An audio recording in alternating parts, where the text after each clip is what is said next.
Estimados hermanos y amigos, que el Señor les bendiga en este día.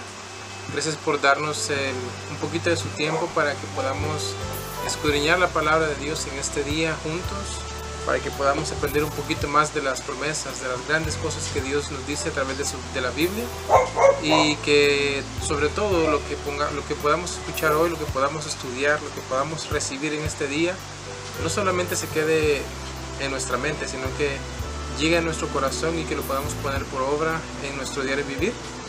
En este día les voy a traer el mensaje titulado Cuidado con la levadura extraña. Y vamos a empezar ya con la palabra de Dios en 1 Corintios capítulo 5 versículos del 6 al 13. Dice la palabra: ¿No es buena vuestra jactancia? ¿No sabéis que un poco de levadura leuda toda la masa? Limpiaos pues de la vieja levadura, para que seáis nueva masa, sin levadura como sois. Porque nuestra Pascua, que es Cristo, ya fue sacrificada por nosotros. Así que celebremos la fiesta, no con la vieja levadura, ni con la levadura de malicia y de maldad, sino con panes sin levadura, de sinceridad y de verdad. Os he escrito por carta, para que no os juntéis con los fornicarios. No, absolutamente con los fornicarios de este mundo, o con los ávaros, o los ladrones, o con los idólatras, pues en tal caso os sería necesario salir del mundo. Más bien os escribí que no os juntéis con ninguno que, llamándose hermano, fuere fornicario, o avaro, o idólatra, o maldiciente, o borracho, o ladrón. Con el tal ni aun comáis. Porque ¿qué razón tendría yo para juzgar a los que están fuera? ¿No juzgáis vosotros a los que están dentro? Porque a los que están fuera Dios juzgará. Quitad pues a ese perverso de entre vosotros. En este día, pues la palabra de Dios es poderosa, la palabra de Dios es viva, la palabra de Dios es eficaz. Y cuando estaba leyendo la palabra en este pasaje, se me venía el pensamiento, ¿no? Que a veces en nuestro hogar puede que tengamos un desorden físico, no un desorden así de que no se sabe quién manda y quién no, sino un desorden de que se mira, que no hay una organización en la casa. Y me ponía a pensar y decía, bueno, pero ¿cómo llegó eso? ¿Cómo llegó a pasar ese desorden? ¿Cómo llegó a crearse? ¿Cómo nació? Y seguramente empezó poco a poco, empezó pasito a pasito, no fue de una sola vez. A lo mejor alguien dejó una pieza de ropa en el lugar equivocado, a lo mejor se cayó algo debajo de la cama y dijeron, bueno, después lo recojo, después lo saco, y se nos olvidó porque estamos muy ocupados. Otra muy frecuente es que vemos alguna cosa que ya está viejita, pero decimos, bueno, a lo mejor todavía me sirve, todavía lo puedo usar, y lo vamos guardando y empezamos a acumular objetos que lo único que hacen es estorbar en el hogar, estorbar en el espacio de la casa y crear un desorden. De igual manera, el pecado entra en nuestras vidas gradualmente. La caída del pecado no es de la noche a la mañana, sino que poco a poco nos vamos alejando de Dios, vamos dejando de escuchar a su Santo Espíritu. Cuando dejamos de leer la palabra, cuando dejamos de orar, cuando dejamos de congregarnos, cuando ya no nos interesa el ayuno, empezamos a dejar las cosas que le agradan a Dios. Empezamos a alejarnos de Él, y el pecado se va metiendo. El pecado se va metiendo porque nos empezamos a alejar de nuestro Padre, de Dios, que es quien nos aleja del pecado, que es quien nos protege.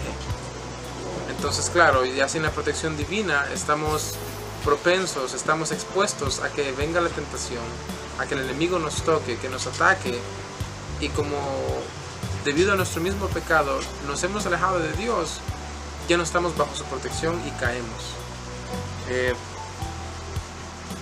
Cuando Pablo hablaba aquí a la iglesia que está en Corinto, sucedía que hubo un caso de inmoralidad y ocurrió dentro de la iglesia de aquel entonces, y se dio el caso de que en lugar de tratar de resolverlo dentro de la iglesia, se llevó a los juzgados del hombre, a los juzgados de afuera, cuando era algo que tenía que haberse tratado dentro de la iglesia. Hoy en día sucede que estamos en la iglesia, vamos cuando se puede, no en estos días, pero vamos cuando se puede a la iglesia, decimos que estamos ahí para adorar a Dios, decimos que estamos dispuestos a servir, decimos que queremos estar con Él, decimos que amamos a nuestro hermano, a nuestro prójimo. Sin embargo, nos comportamos de una manera que dice lo contrario.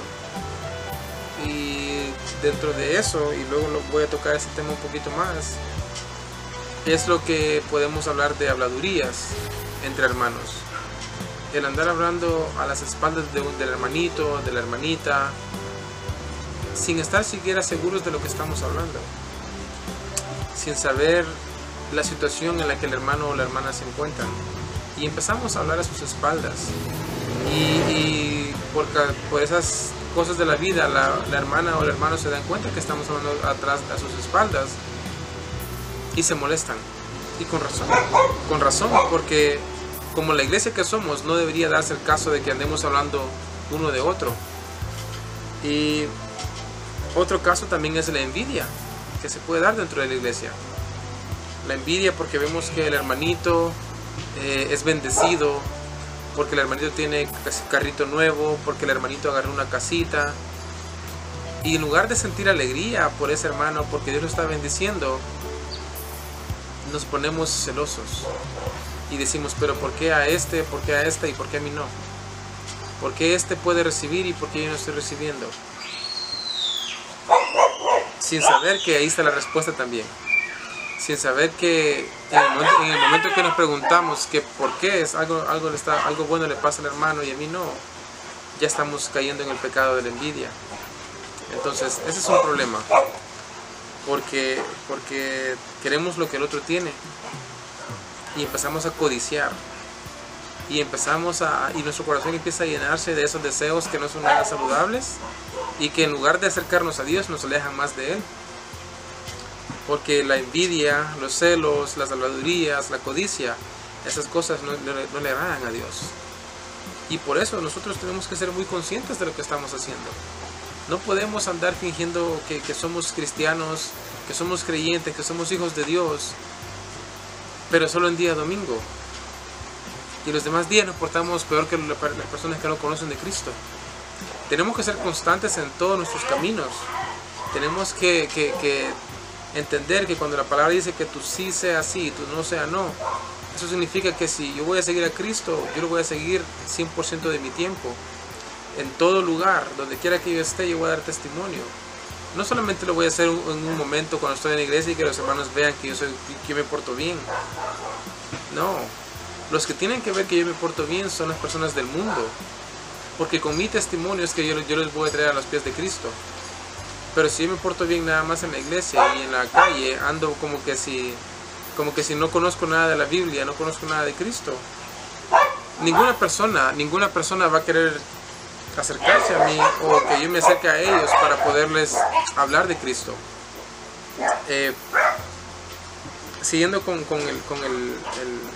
la lectura, dice: limpiaos pues de la vieja levadura para que seáis nueva masa. Ahora, cuando habla de levadura, bueno, las personas que saben de levadura saben que de la levadura, la harina, el pan tiene levadura. El pan tiene levadura. Sin embargo, en este caso nos está diciendo limpiaos de la vieja levadura. ¿Qué quiere decir esto?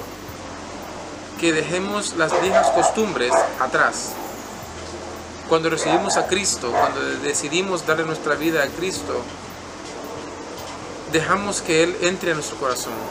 Dejamos que Él le abrimos más bien las puertas de nuestro corazón para que Jesucristo entre, para que el Santo Espíritu de Dios entre en nosotros y empiece a limpiar, a quitar las cosas que hacíamos antes y que no le agradan a Dios, y que sean reemplazadas por cosas agradables a Él. No es fácil, pero con la ayuda de Dios no es imposible tampoco, porque para Dios no hay nada imposible. Para Dios no importa lo que usted haya hecho. Si usted se arrepiente de corazón, Él lo perdona y lo recibe y le ayuda a restaurarse a cambiarse, a cambiar a esa vieja levadura, como dice Pablo, a esos viejos hábitos, esas viejas costumbres que no son agradables a Dios. Y luego nos dice, para que seáis nueva masa. Y esto me llama mucho la atención, porque nos está mandando a que nosotros seamos nueva masa. Ahora, nueva masa, cuando habla de masa, se refiere a que va a ser algo manejable. La masa se deja dar forma, se deja moldear, no se resiste, no está ahí diciéndole, es como que usted aceptara, como que yo acepto a Cristo, pero yo le digo, no, pero yo no quiero que me cambies. Entonces, ¿será que realmente le acepté? ¿Será que solo lo hice de dientes para afuera, como decimos? ¿O será que lo hice de corazón? Porque si no dejo que Él me moldee, si no dejo que Él me maneje, entonces no estoy haciendo nada. No voy a crecer yo como cristiano, porque Dios no va a hacer nada a la fuerza, no va a hacer ningún cambio en mí a la fuerza. Y por lo mismo tenemos que dejar que Él sea quien desde el momento en que le aceptamos a Cristo, que Él sea quien va manejando nuestra vida. Hablando de levadura, Jesucristo le hablaba a sus discípulos en Mateo 16 acerca de la levadura de los fariseos, y les decía, llegando sus discípulos al otro lado, esto es en Mateo 16, versículo 5, llegando sus discípulos al otro lado, se habían olvidado de traer pan. Y Jesús les dijo, mirad, guardaos de la levadura de los fariseos y de los saduceos. Ellos pensaban, en este momento cuando Jesús les dijo eso, el versículo 5 menciona que olvidaron traer pan a los discípulos. Como ya sabemos, Jesucristo había hecho los milagros ya de la multiplicación de los panes y los peces. Pero en este caso los discípulos pensaron, nos está regañando porque no trajimos pan sabiendo que la multitud va a seguirlo. Pero no. Y a veces nos cuesta entender un poquito la palabra de Dios. Nos cuesta entender lo que Dios quiere para nuestras vidas, porque no estamos atentos. No estamos con el oído abierto a lo que Cristo nos quiere decir. No estamos dispuestos. Entonces nos cuesta entender un poquito. Pero en el versículo 12 de ahí de Mateo 16 les dice Jesús, bueno, dice, ¿no? En la lectura dice, entonces entendieron que no les había dicho que se guardasen de la levadura del pan, sino de la doctrina de los fariseos y de los saduceos. Los discípulos entendieron hasta ese momento de qué le estaba hablando él. Él no se refería a la levadura del pan, sino más bien a la enseñanza de los fariseos y los saduceos, porque esa estaba alejada de lo que Jesucristo les quería enseñar. Entonces, estos saduceos, estos fariseos, eran quienes podían traer una enseñanza falsa, una doctrina falsa a la iglesia y hacerla caer desde adentro. Entonces, por eso Jesús les dice, no se dejen llevar por la levadura del fariseo, del saduceo, porque entonces todo se viene para abajo, la iglesia de Dios se viene para abajo. Entonces, estas doctrinas lo único que pretenden es que engañar a los cristianos y llevarnos por caminos equivocados, por caminos erróneos. Y usan la palabra de manera errónea. Nada más sacan los versículos de contexto y engañan personas. Por eso es muy importante que leamos la palabra constantemente, porque tenemos que entender que toda enseñanza viene de la palabra. Y si no la leemos, cualquiera nos va a engañar. Nos va a decir, mira, aquí dice la palabra esto. Y lo vamos a creer. Porque incluso la misma palabra lo dice en Mateo 24, dice, porque se levantarán falsos cristos, dice, y falsos profetas, y harán, grandes señales y prodigios, de tal manera que engañarán, si fuere posible, aún a los escogidos. Es decir, que no porque soy cristiano estoy exento de caer en el engaño de doctrinas falsas, de enseñanzas falsas. Claro que no. Estamos propensos. Pero tenemos que entender, tenemos que pedirle al Espíritu Santo que nos dé un espíritu de discernimiento para saber entender la diferencia de una enseñanza correcta, una enseñanza sana y pura que viene de Dios y una enseñanza que no viene de Él. Una enseñanza que solo busca llevarnos a la perdición y a la condenación eterna. Entonces tenemos que pedirle que tengamos ese espíritu de discernimiento para poder distinguir de dónde viene cada cosa. La palabra esa, donde menciona que serán engañados algunos creyentes, nos enseña a nosotros que algunos serán engañados, aun que hayamos conocido de Cristo, porque dice, aún a los escogidos, dice, si fuera posible los van a engañar. Entonces, para cerrar ya el pensamiento que les quería compartir en este día, nada más decirles que algunos vamos a caer, y por diversos motivos, pero principalmente porque nosotros decidimos de manera unilateral alejarnos de Dios. No porque Él se alejó de nosotros, porque Él no se aleja de nosotros. Él siempre está dispuesto a escucharnos, a ayudarnos, a aconsejarnos, a exhortarnos. Su Espíritu Santo siempre está hablando de nuestras vidas. Pero si, aun y cuando nos alejemos de Él, sabe que la misericordia de Dios es incomprensible, es incomparable. Y lo dice en Salmo 103, dice, no ha hecho con nosotros conforme a nuestras iniquidades, ni nos ha pagado conforme a nuestros pecados. Porque como la altura de los cielos sobre la tierra, engrandeció su misericordia sobre los que le temen. Y el versículo 17 me gustó mucho porque dice, mas la misericordia de Jehová es desde la eternidad y hasta la eternidad. Pero oiga, ¿sobre quiénes? Sobre los que le temen. Y su justicia sobre los hijos de los hijos. A veces, y es una pregunta que yo siempre me hago, ¿no? ¿Quiero un Dios justo o quiero un Dios misericordioso? Y la respuesta es bastante sencilla. Quiero un Dios misericordioso. Y ese es el que tengo yo. Yo creo en un Dios misericordioso, y le invito también a que usted crea en un Dios misericordioso. Porque cuando nos hacen algún mal, cuando alguien nos hace algo malo, queremos retribuirles, queremos pagarles de la misma manera, queremos justicia según nuestro entender, ¿no? Sin embargo, cuando nosotros hacemos algo malo, queremos misericordia. Si yo le fallo a Dios, yo quiero misericordia. Y yo por eso digo, bueno, yo quiero un Dios justo, pero también un Dios misericordioso.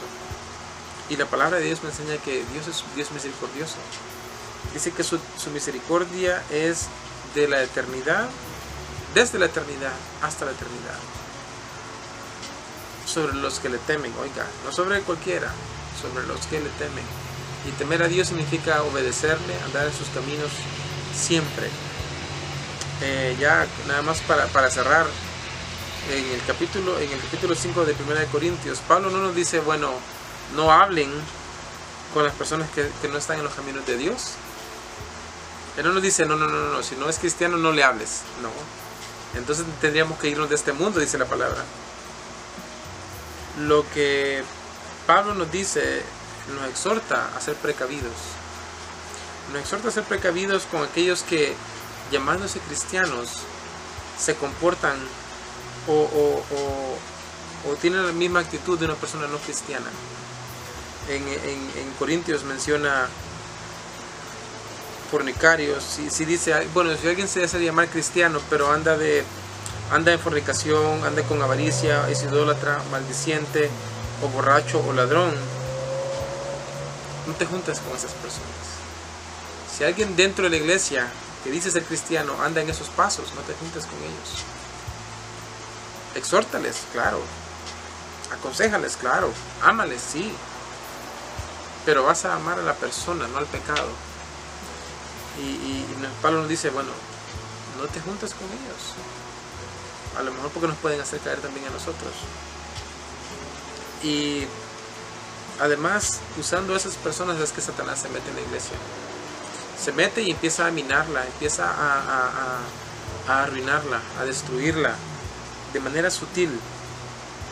Por eso, hermanos, en este día les quiero nada más suplicar que sigamos pidiéndole al Espíritu Santo que nos guíe, que abra nuestros ojos espirituales, que nos dé discernimiento, que nos dé sobre todo amor por todas las personas, para que podamos entender cuando seamos atacados, para que podamos entender y que podamos decir, bueno, yo voy a aconsejar a mi hermano, a mi hermana, pero tampoco voy a caer en lo que ellos andan.